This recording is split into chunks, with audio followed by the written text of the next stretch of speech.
Mengaktifkan peran keluarga dalam merawat penderita penyakit kelainan jiwa jadi tujuan sosialisasi psikoedukasi kepada warga Binuang Kampung Dalam. Hal inilah yang mendasari jurusan Kesehatan Jiwa Fakultas Keperawatan Universitas Andalas melakukan sosialisasi sebagai bagian dari pengabdian masyarakat selama 3 pekan di Masjid Raya Pauh. Sosialisasi menghadirkan langsung penderita kelainan jiwa sehingga dapat dipraktikkan kepada para peserta.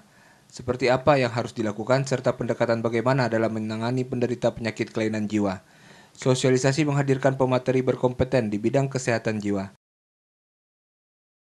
Dalam kesempatan hari ini kan dilaksanakan oleh dosen-dosen yang ada di Fakultas Ilmu Keperawatan Universitas Andalas.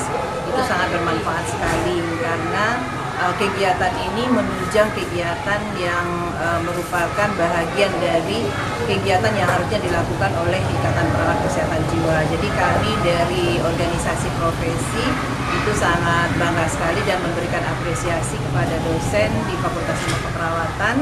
Ya, dengan adanya pengabdian masyarakat ini nanti akan bisa meningkatkan status kesehatan jiwa masyarakat yang ada, terutama sekali adalah masyarakat yang ada di Kelurahan Binuang ini.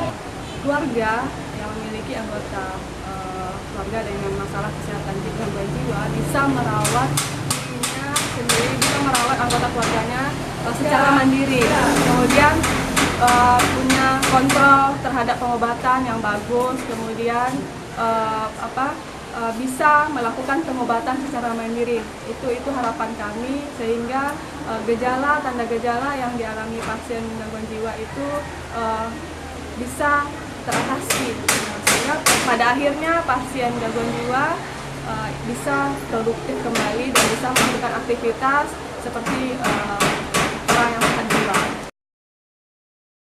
Penderita penyakit kelainan jiwa diprediksi terus tumbuh di kecamatan-kecamatan pinggiran Kota Padang, sehingga membutuhkan perhatian khusus dari seluruh pihak.